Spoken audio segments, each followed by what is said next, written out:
Hey guys, ngayong gabi, yes, gabi na. Alas 6, alas 7, mag alas 8 na siya. Karon, na ako'y napalit sa gawas. Actually, nakana na ako kay butong ako. Nga, mauna po di akong panihapon. Kani, daghang yun sa dahil mo gud mi ani sa probinsya sa Mindanao.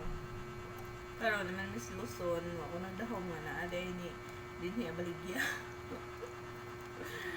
I don't know kung Bisaya ba siya o sa po siya kay basta naala din na paggawas na ako bago pa sila na nangapang din na tindahan.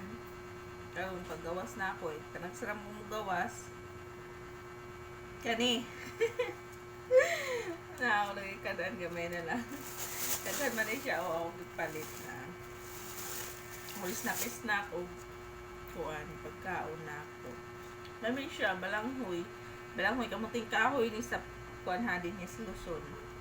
Sa mga balanghoy. Budbud balanghoy. Dami siya.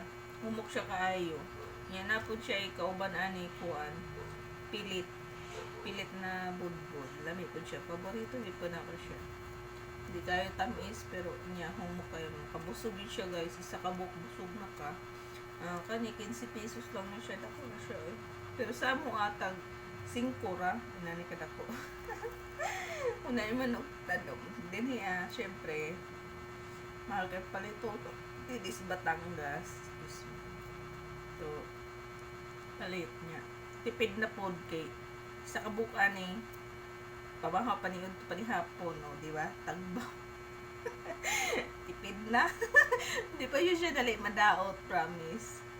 Lami siya kayo mao na ni nabilin mo nakaduhan ako ani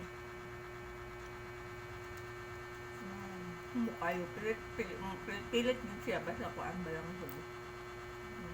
mahal to.